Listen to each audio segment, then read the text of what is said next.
2015年，如果當年得標的不是現在這座橋，那麼今天的淡水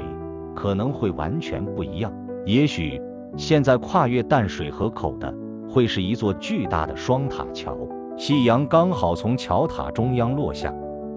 整個河口像電影場景一樣壯觀。又或者今天的淡水可能更像香港、首爾，甚至某座國際港灣城市。夜晚燈光亮起後，橋塔會成為整個河口最醒目的存在。甚至還有一種版本的淡水橋本身幾乎不強調存在感，人們只是散步、吹風、看海，橋像安靜陪着風景存在。很多人不知道，今天大家看到的淡江大橋其實只是6種未来中的其中一種。2015年，淡江大橋國際競圖正式開始，來自世界各地的6組團隊提出了6種完全不同的設計，而那些方案有些充滿未来感，有些像世界級港都，也有些幾乎重新定義了淡水應該長什麼樣子。而這次我們也將部分當年的橋梁效果圖重新以動態方式模擬呈現。影片中的部分橋梁畫面來自2015年淡江大橋國際競圖公開展覽資料，我們試着讓當年那些靜止的設計圖重新流動起來，讓河水流動，讓夕陽落下，讓車流再次穿越橋面，或許也能讓我們更貼近地想象，如果當年是另一組方案得標，那麼今天的淡水河口又會變成什麼模樣？而現在，就讓我們一起回到2015年，看看那些曾經差點成為現實的另一種淡水。那時候的淡水河口還沒有今天這座橋，沒有主塔，沒有夜晚亮起的燈光，也沒有穿越河口的車流。傍晚時，淡水仍然只是很多人記憶中的樣子。河風吹過堤岸，觀音山安靜站在遠方，漁船慢慢劃過河面，夕陽一點一點沉進海平線。很多人會專程來到淡水，有人坐在河堤發呆，有人騎着腳踏車，也有人只是想看一場快要消失的黃昏。因為对很多台灣人來說，淡水真正珍貴的從來不只是老街，也不是漁人碼頭，而是那片還看得見天空的河口。也因此，當政府開始規劃淡江大橋時，有一個問題始終沒有人能輕易回答，究竟要怎麼在這片風景前蓋一座橋，而又不毀掉它？因為橋一旦蓋下去，改變的不只是交通，而是整個淡水河口未來幾十年的樣子。於是2015年，淡江大橋國際競圖正式展開，而今天大家看到的這座橋只是當年6種未來中的其中一種，而另外5種最後並沒有被選中，但它們其實從未真正消失。首先出現的是其中一組最有國際港灣城市感的方案，巨大的 X 型橋塔從河面向天空展開，鋼索向兩側延伸，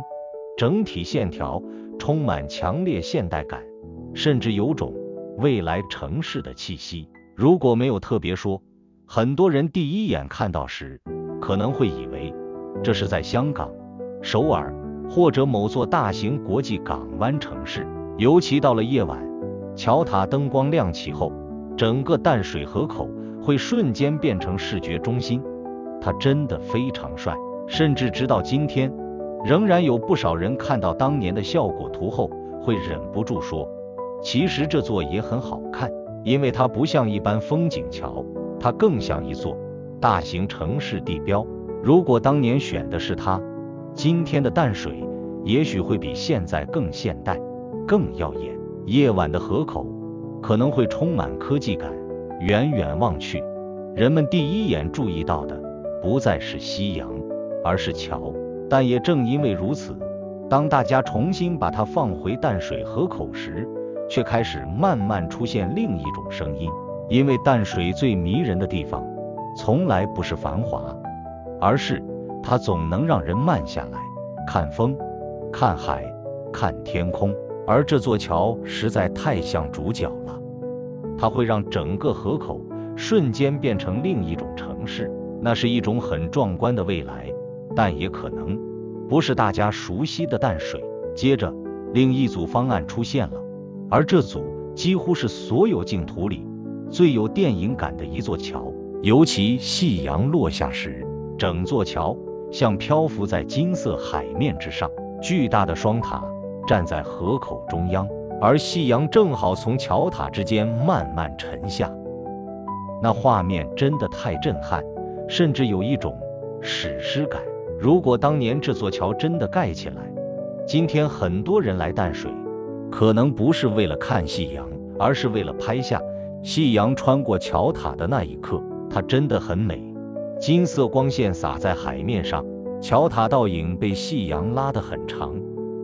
整個河口像電影畫面一樣不真實。但也正因為它太美了，另一個問題也慢慢浮現，因為這座橋幾乎是直接把夕陽變成橋的背景。換句話說，他選擇讓橋成為風景的主角。而這時，有人開始思考，如果有一天大家來到淡水，第一眼注意到的不再是天空，而是橋，那麼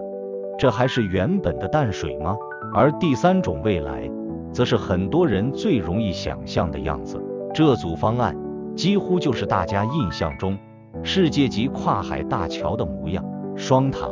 斜張橋，巨大的橋體比例，穩定、成熟、大氣。如果當年選的是它，今天的淡水河口或許也會出現一座非常經典的大橋。而且很多人可能會覺得，這樣其實就很好了，因為它夠安全，夠漂亮，也夠有地標感。遠遠望去，人們第一眼就知道淡水多了一座世界級大橋。但也正因為它太像標準答案，反而開始有人思考，如果所有城市最後都長得越來越像，那麼淡水真正特別的地方又還剩下什麼？而就在大家開始討論究竟什麼樣的橋才真正適合淡水時，另外兩組方案也慢慢浮現出完全不同的性格。第四組方案和前面幾座橋相比，安靜了許多。它沒有誇張的橋塔，也沒有強烈的未來感，整體橋型反而顯得低調，甚至有種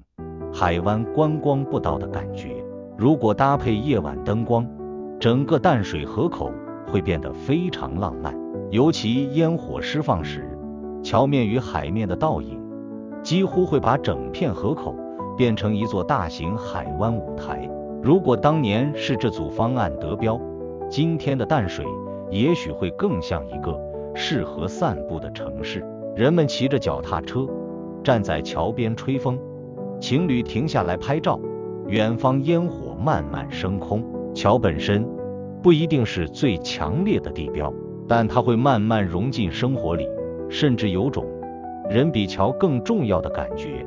這也是它最特別的地方。如果當年是這組方案得標，今天的淡水也許會更像一個適合散步的城市。人們騎着腳踏車站在橋邊吹風，情侶停下來拍照，遠方煙火慢慢升空。橋本身不一定是最強烈的地標，但它會慢慢融進生活裡，甚至有種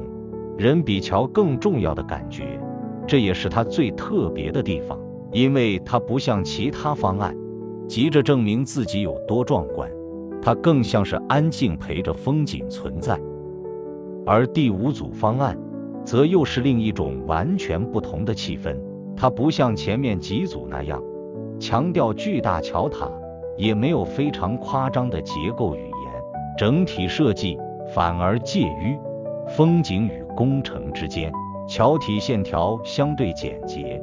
存在感沒有那麼強烈，卻又保留了一定的地標性。如果當年是這組方案得標，今天的淡水河口也許會變得更加安靜，橋不一定會成為主角，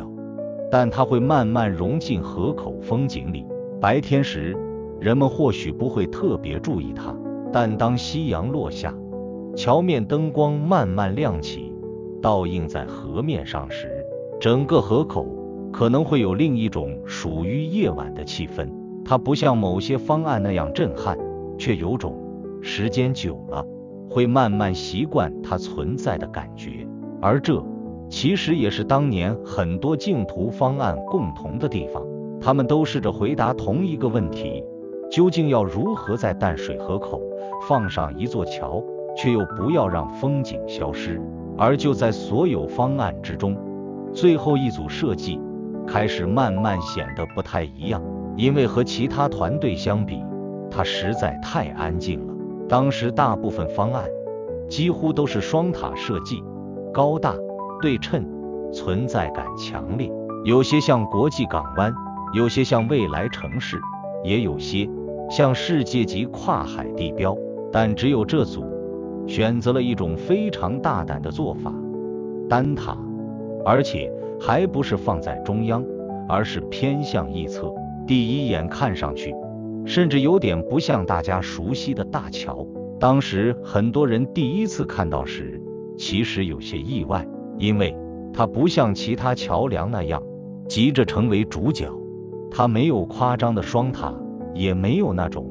我要讓全世界看見我的壓迫感，甚至有點像刻意退後一步。但也正因如此，當大家重新把它放回淡水河口时，突然发现，原來他真正想保留的並不是橋，而是天空。尤其夕陽落下時，其他方案大多會讓橋塔直接切過河口畫面，但這組設計卻把主塔偏向一側，讓夕陽仍然能完整留在河口中央。那一刻，很多人才終於明白，原來這場競圖真正困難的地方，從來不是怎麼蓋一座橋，而是怎麼在最美的風景前留下風景。而這組方案就是後來真正被選中的設計，來自已故建築女王扎赫哈迪團隊。10年後，當淡江大橋終於真正出現在淡水河口時，很多人其實已經忘了當年那場競圖曾經存在另外5種未來。因為隨着時間過去，大家慢慢只記得現在這座橋，卻忘了它曾經差點變成別的樣子。直到今天重新回頭看那些2015年的競圖效果圖，才突然有種很奇妙的感覺，因為它們不只是設計圖，更像是另一條時間線。有些未來最後沒有發生，但它們其實曾經離現實非常接近。例如，如果當年那座雙塔夕陽橋真的被選上，今天很多人來淡水，也許第一眼注意到的不再是天空，而是夕陽穿過橋塔的那一刻。如果是 S 型港灣方案得標，今天的淡水可能會更像國際港都，夜晚燈光會比現在更加耀眼，甚至遠遠望去就能感受到那種大型現代城市的氣息。而如果是那些偏向海灣觀光的方案，今天的河口也許會更加浪漫，煙火、散步、夜景、倒影，整個淡水可能會變成另一種節奏。但也正因如此，今天重新回頭看時，才會慢慢發現，當年評審真正選擇的或許從來不是哪座橋最帥，而是哪一種淡水才值得被留下來。因為很多大型建設最後都會讓風景消失，但淡江大橋某種程度上卻選擇了一種比較少見的方法。它沒有試圖征服風景，而是試着和風景共存。尤其真正站上橋之後，你會慢慢發現一件事情，雖然橋很巨大，但它並沒有完全佔據視線。風吹過河面時，你還是會忍不住看向觀音山、夕陽、河口，以及那片很久以前大家努力想保留下來的天空。而這種感覺其實和很多世界级地標橋梁非常不同，因為大部分橋梁都希望人們看見橋，但淡江大橋某种程度上卻像是在說，你可以繼續看風景，而這或許才是2015年那長鏡圖最後真正留下來的東西，不是世界紀錄，不是橋塔高度，也不是工程難度，而是一種與風景相處的方法。而很多年後，當人們再次站在橋上，看着夕陽慢慢落下時，或許仍然會想起2015年的那場鏡圖，以及那個始終沒有變過的問題，究竟要如何在最美的風景前蓋一座橋，而又不毀掉它。